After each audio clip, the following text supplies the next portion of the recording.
Hadirin mukminin sekalian, sebelum berlakunya Isra dan Mi'raj, ahli-ahli sirah banyak menyebut tentang beberapa perkara yang penting berlaku. Antaranya meninggalnya Abu Talib. Tuan Abu Talib adalah orang walaupun dia tidak Muslim, tetapi dia lindung Nabi. Dia sayang anak saudaranya.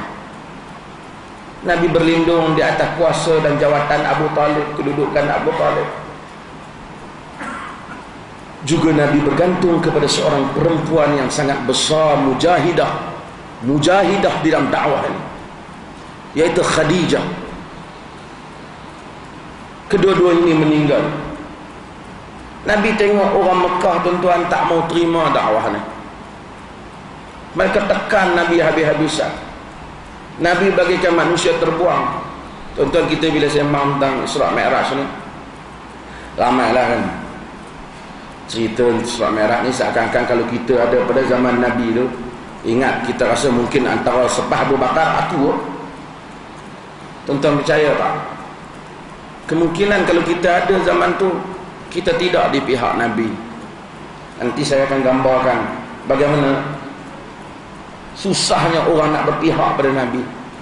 Seluruh media masa Quraisy, syair, apa saja yang Quraisy miliki, orang besar Quraisy memandang Nabi sebagai manusia, bukan kata sekadar satu manusia sesat, gila, tukang sihir, pemecah belah. Tak ada yang elok yang diberikan kepada Nabi sallallahu alaihi wasallam. Kalau sekadar kata pengganas, ramai orang ikut pengganas pun. Tapi sahabat yang ikut Nabi dianggap mengikut orang gila, mengikut tukang sihir. Hadirin mukminin sekalian, dalam perasaan yang berbau orang yang tercinta meninggal, Nabi cuba ambil satu pendekatan. Nabi tengok, tak boleh ni dakwah ni duk bertumpu di Makkah ni. Kita ingat kena pergi keluar sikit. Nabi tengok-tengok tempat yang menarik, tuan-tuan, kalau pergi, kebanyakan tuan-tuan pergi Mekah, tuan-tuan tak diberi peluang untuk pergi ke Taif. Kalau tuan-tuan dapat peluang, tuan pergi ke Taif. Taif ni kawasan yang lebih sejuk, pokoknya pun lebih banyak. Dinisbahkan di Mekah yang kering kentang tu, banyaklah Taif. Buah-buahan yang tuan-tuan tengok tu, buah-buahan yang tuan-tuan beli di Mekah tu buah-buahan tu Taif. Taif ni ada puak-puak kabilah-kabilah yang menguasai Taif. Nabi nak pergi buat satu pendekatan lain, nak pergi dakwah kepada kabilah-kabilah ni. Tapi resikonya ada. Resikonya ialah mereka ini akan beritahu Quraisy. Kedua, mereka ini bukan kabilah di Taif, bukan kabilah yang kuat, tapi mereka kaya. Jadi mereka selalu bergantung kepada dua kabilah, sama ada Hawazin ataupun Quraisy. Pergantungan ini menyebabkan Nabi kena cuba, bila nak start dakwah di Taif, Nabi kena pergi cuba dengan orang politik dulu. Kalau orang politik Taif kata okey, yang lain boleh jalan. Tuan-tuan, Nabi ni bukan dakwah macam Vietnam perang, Vietcong perang Amerika. Dakwah dalam bentuk yang begitu menyusun strateginya. Akhirnya hasil daripada penelitian itu, baginda bergerak dan baginda cuba mempengaruhi kabilah Abdul Yalail bin Abdul Kulal. Tetapi malangnya orang Taif menolak, tuan-tuan. Orang Taif tak nak, seperti juga orang Quraisy. Nabi ambil semua langkah. Nabi keluar dengan Zaid ibnu Harithah, iaitu anak angkatnya. Kalau Nabi keluar dengan Abu Bakar ke dengan orang lain, orang tentu boleh buat hukuman. Ini mesti ada projek dakwah. Siapa dia nak pergi doang ni? Tapi bila dia jalan dengan anak angkatnya, biasalah. Kerana sebelum ni pun dia dengan anak angkat dia ke mana-mana. Nabi keluar pergi ke Taif. Bila pergi ke Taif, Rupanya orang Taif tidak terima dakwah.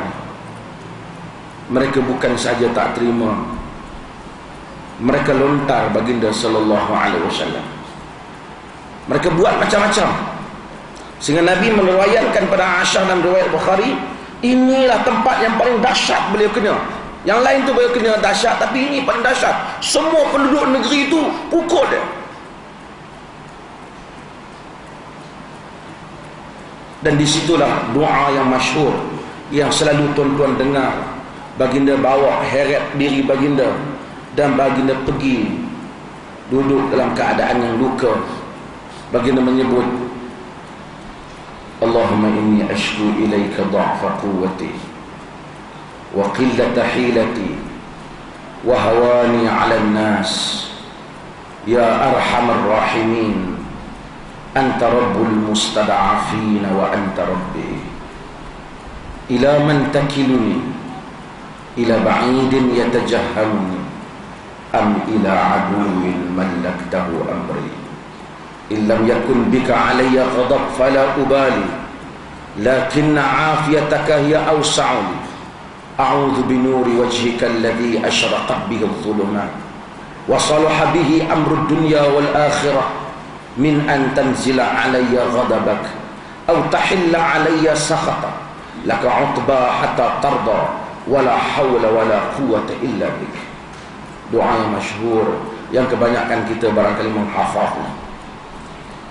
Walaupun sebahagian ulama ada yang mendhaifkan doa ini, namun begitu jalan-jalan alal hadis yang dikemukakan daripada jalan yang lain membawa hadis ini ke sekurang-kurangnya ke darjat hasan. Allahumma inni ashku ilaika dha'fa quwwati. Ya Allah, aku mengadu kepadamu lemahnya kekuatanku, wa qillata hilati, dan sedikitnya hilaku, wa hawani 'alan nas, dan hinanya aku ini di kalangan manusia. Anta rabbul mustad'afin wa anta rabbi. Engkaulah Tuhan orang-orang yang kena tindas, dan engkaulah Tuhanku. Ila man takiluni, kepada siapa hendak kau serahkan diriku wahai Tuhan.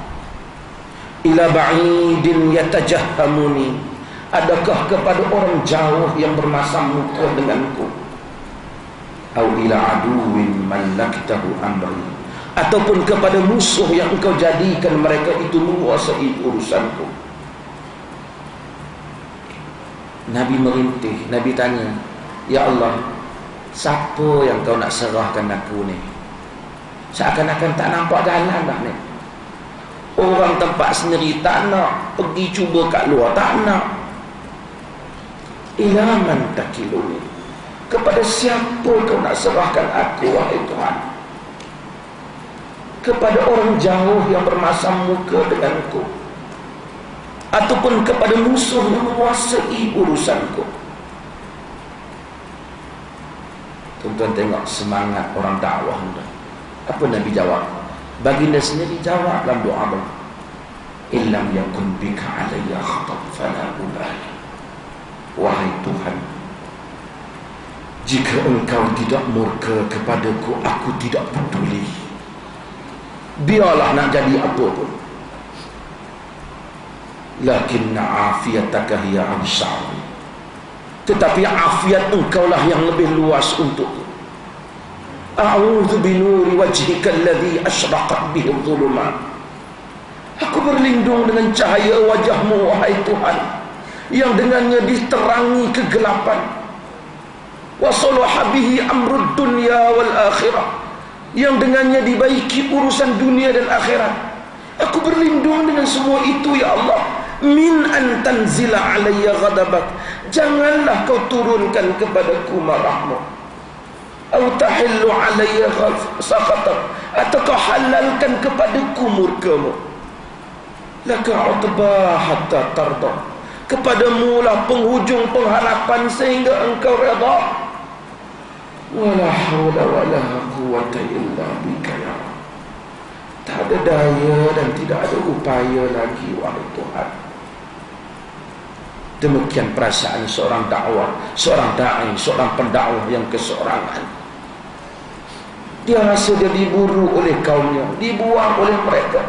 Tak ada pula orang luar yang simpati kepadanya. Tuan-tuan, kalau kita dah lama dah kita tinggalkan dakwah dengan perasaan yang hampa, tapi Allah tidak pernah menghampakan Rasulnya. Dalam keadaan tubuh yang berdarah, dipukul dan dilontar, dapatlah dibayangkan, tak dapatlah dibayangkan betapa berkecamuknya perasaan ketika itu. Dalam keadaan itu baginda sallallahu alaihi wasallam mengheretkan diri. Riwayat Al-Bukhari, Muslim dan Ashabus Sunan menceritakan bagaimana ditawarkan kepada baginda para malaikat supaya dikenakan balak kepada Bani Thaqif, suku Thaqif, orang-orang Taif. Baginda menolaknya kerana baginda melihat jangka masa dakwah yang panjang.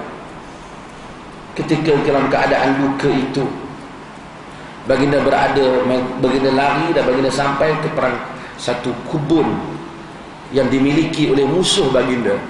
Orang Quraisy ada kebun, yaitu Syaibah bin Abi Rabi'ah dan Uqbah bin Abi Rabi'ah.